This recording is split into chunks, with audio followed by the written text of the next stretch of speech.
Hello मेरे बच्चों, I am doctor Gargi Singh and मैं नीट के लिए बायोलॉजी पढ़ाती हूँ। तो आज आपका नीट 2025 का आंसर की रिलीज हो गया है। अब आंसर की के साथ एक और चीज अपने दिमाग में जाती कि कौन सा क्वेश्चन है जिसके आंसर को मुझे चैलेंज करना चाहिए।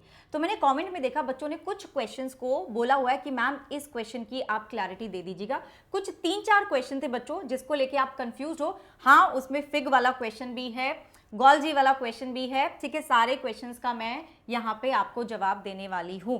ओके, तो बताने वाली हूँ कि कौन से वो क्वेश्चन हैं जिनको आप चैलेंज कर सकते हो। सबसे पहले जो क्वेश्चन है दैट इज जो मैंने जिनके लिए मैंने बहुत सारे मैसेजेस देखे हैं, वो ये वाला क्वेश्चन था, cardiac activity of the heart are regulated by nodal tissue. बिल्कुल सही है। A special neural centre in the medulla oblongata, this is also right. Adrenal medullary hormone, this is also right. Now the confusion starts here, adrenal cortical hormones. देखो अब technically आपके A B C, ठीक है, ये एकदम perfect answer है, but हमारी NCERT तो ये भी लिख रही है ना यहाँ पे कि जो कॉर्टिसोल है, cortisol which is a adrenal cortex hormone, ठीक है, वो इन्वॉल्व होता है in maintaining cardiovascular system as well as kidney. ठीक है, चलो किडनी की बात नहीं हो रही है, लेकिन यार यहाँ पे लिखा हुआ है तो हम इसको चैलेंज कर सकते हैं। बिल्कुल, मैं भी इसको चैलेंज करने वाली हूँ, आप भी इसको चैलेंज कर सकते हो, क्योंकि एनटीए ने जो हमें आंसर दिया है वो दिया है थर्ड। ठीक है, वो दिया है थर्ड, बट मेरे ख्याल से इसको चैलेंज करा जा सकता है और देखते हैं ना क्या होता है। चैलेंज तो करना चाहिए, क्योंकि इसका और इसके लिए हम ये वाला प्रूफ भी अटैच कर सकते हैं, उसको अपलोड कर सकते हैं। ये तो एनसीईआरटी में ही लिखा हुआ है ना बच्चों। दूसरा क्वेश्चन जिसके लिए मैंने बहुत सारे क्वेरीज देखे वाज दिस गोल्जी एपरेटस वाला question. The primary function of Golgi apparatus is to pack the materials made by the endoplasmic reticulum and deliver it to the intracellular targets, और सेल के बाहर भी। बिल्कुल सही है, एनसीईआरटी में लाइन दी हुई है। Vesicles containing materials made by the endoplasmic reticulum fuse with the cis phase of the Golgi apparatus and they are modified and released from the trans phase of the Golgi apparatus. This is absolutely correct.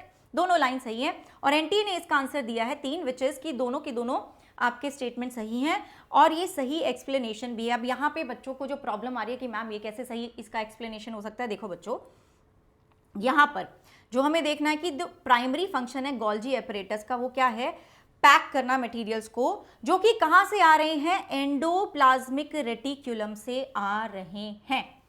मुझे कैसे पता चलेगा कि यहां से आ रहे हैं? उसका जवाब तो मुझे यहां पे मिल रहा है ना बच्चों, उसका जवाब तो मुझे यहां पे मिल रहा है ना कि जो मटेरियल था कहां से आ रहा था, एंडोप्लाज्मिक रेटिकुलम के जो वेसिकल्स थे वो फ्यूज हो रहे थे गोल्जी एपरेटस में, फिर मॉडिफाई होके वो सेल के पास जा रहे थे या बाहर भी जा सकते हैं।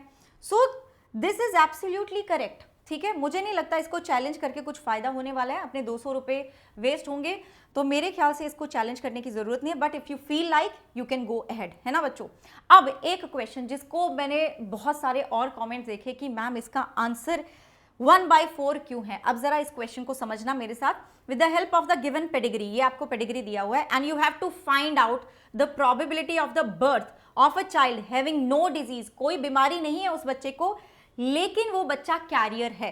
ठीक है, इसका मतलब है कि एक जो क्रोमोसोम है उसके ऊपर फॉल्टी आपका जीन है या अलील है। ठीक है, फॉल्टी है।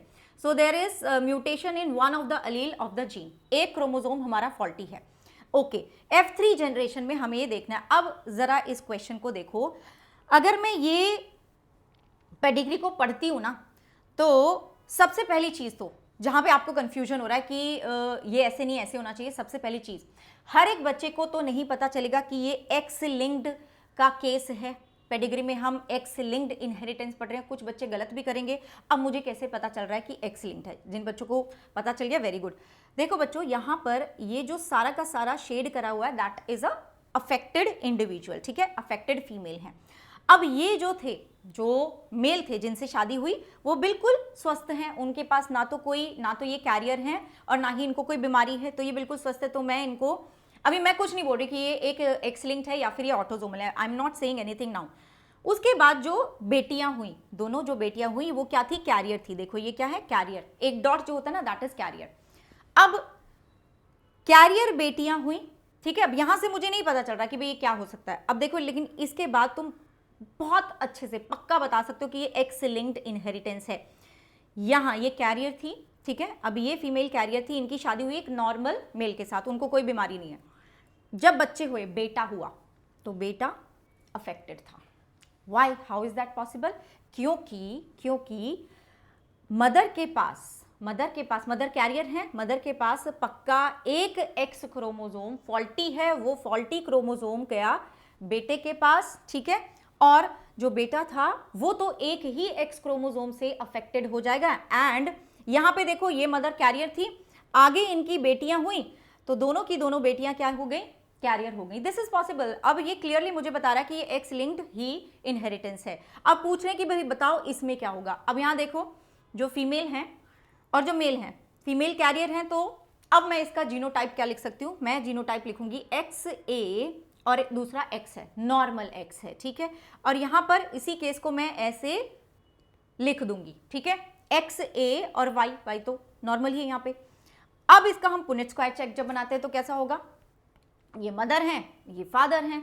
अब बना लो, इन दोनों को करोगे तो ये आ जाएगा, इन दोनों को करोगे तो ये आ जाएगा, ये दोनों को आप क्रॉस करोगे तो ये आएगा, ये दोनों को करोगे तो ये आएगा। 4 बच्चे हैं। अब कोई ये नहीं बोलेगा कि मैम जो सन है वो तो कैरियर हो ही नहीं सकते। बेटा जी, वो भी तो आप तब पता लगा पा रहे हो ना कि अगर ये एक्स लिंक्ड इनहेरिटेंस है, वो बच्चे तो, कुछ बच्चे तो ऐसे भी हैं जो पता ही नहीं लगा पा रहे कि एक्स लिंक्ड है या नहीं है, वो तो गड़बड़ कर देंगे ना। कंफ्यूजन तो तभी क्रिएट होगा ना क्वेश्चन में, ठीक है।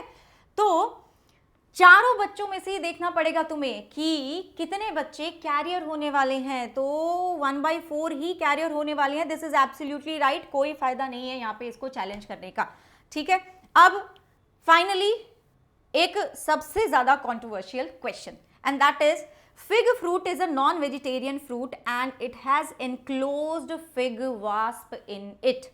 क्या ये लाइन ठीक है? फिग पे सबसे पहले तो हम इसको देखते हैं। फिग का जो फ्रूट होता है ना, वो बोल रहे हैं कि नॉन वेजिटेरियन फ्रूट है क्योंकि उसके अंदर फिग वास्प होती है, फिग वास्प उसके अंदर होती है। But the thing is that कि ये जो वास्प होती है ना फिग के अंदर, बिकॉज वो बाहर नहीं निकल पाती, एग ले करने आती है, पॉलिनेशन करा देती है, बाहर नहीं निकल पाती, इसके कारण वो अंदर ही रह गई। अब क्या होता है ना, जो फिग का प्लांट है, जो ये इनफ्लोरेसेंस है, अभी तो फ्रूट नहीं बना, अभी इनफ्लोरेसेंस ही है। अब ये जो इनफ्लोरेसेंस है वो क्या करता है ना, वो इस वास्प को डाइजेस्ट कर लेगा with the help of the enzyme ficin, ठीक है। जैसे इसका नाम क्या होता है? फाइकस। तो जो फाइसिन एंजाइम है वो इसको डाइजेस्ट कर देता है। तो जब तुम कंज्यूम कर रहे हो वो फिग, तब तुम्हारे पास ऐसा नहीं है कि उसके अंदर मरी हुई वास्प पड़ी हुई है, तुम वो खा रहे हो। तो that is not the case. So we can say कि ये स्टेटमेंट एक तरह से गलत हो गया है। लेकिन रुको, अभी और बताती हूँ। Fig wasp and fig tree exhibit mutual relationship, ये सही है। As fig wasp completes its life cycle in fig fruit, ठीक है जी। उसके बाद जो वो ले करके गई, फिर वहीं पे जो बच्चे हैं वो सीड के ऊपर फीड करते हैं, तो हाँ ठीक है। And fig fruit gets pollinated by fig wasp. देखो, कभी भी किसी भी केस में फ्रूट पॉलिनेट नहीं होता, नो मैटर कि यहाँ पे इनफ्लोरेसेंस है, हाइपेंथोडियम है, ये है वो है, नहीं जी। फ्रूट कभी भी पॉलिनेट नहीं होता है, हमेशा पॉलिनेशन फ्रूट बनने से पहले होती है, फ्लावर में होती है या फिर इन्फ्लोरेसेंस में होती है। So that is why this is absolutely wrong. Now अब तुम एंटी ने इसका आंसर 4 दिया है एंड आई थिंक ठीक है, 4 आंसर ठीक है। बट अब आप सोचोगे कि मैम लेकिन हमारी किताब में तो ये बताया हुआ ना कि जो फिग है उसका एक म्यूचुअल, ये वाली लाइन तो चलो गलत होगी मैम, उसका तो वास्प के साथ एक म्यूचुअलिज्म होता है, तो अंदर वास्प रह जाती है। अब बेटा जी आप चैलेंजेस को इस तरीके से कर सकते हो कि मैं आपको बताती हूँ एम्बिग्यूटी पे, मतलब कि जो ह्यूमन इसको खा रहे हैं उनके लिए ये फ्रूट नॉन वेजिटेरियन है, या फिर ये जो फ्रूट है या ये जो प्लांट है ये इस इंसेक्ट को डाइजेस्ट कर रहा है, क्या हम इसलिए बोल रहे हैं? तो इस ग्राउंड पे तुम जरूर फिर भी बोल सकते हो। वैसे मुझे लगता नहीं कि ये बहुत ही सॉलिड ग्राउंड है, लेकिन इस ग्राउंड पे तुम जरूर चैलेंज कर सकते हो। But I think this is okay, ठीक है। ये जो आंसर है इसमें कोई गलती नहीं है, ये ठीक है। तो ये मेरी तरफ से एनालिसिस है सारा। मुझे बताना अगर कोई और भी ऐसा क्वेश्चन है जो तुम्हें लगता है कि नहीं मैम इसमें भी हमें क्लैरिटी चाहिए, तो मुझे बता देना। I will surely make a video on that and I will try to help you, ठीक है बच्चों। And take care. और हाँ, हमारा जो रैंक प्रिडिक्टर है लिंक डिस्क्रिप्शन में लगाया हुआ है, उसको ज़रूर यूज़ कर लेना। एंड ऑल्सो गूगल फॉर्म जो फ्लोट कर रहे हैं हम रिगार्डिंग द फ्री काउंसलिंग, जो टॉप 100 स्कोरर्स होंगे बच्चे जो इस फॉर्म को भरने वाले हैं, उनको फ्री काउंसलिंग मिलेगा, उसको ज़रूर अवेल कर लेना, उसका बेनिफिट ज़रूर उठा लेना बच्चों। And I will see you in the next one. Bye bye, take care.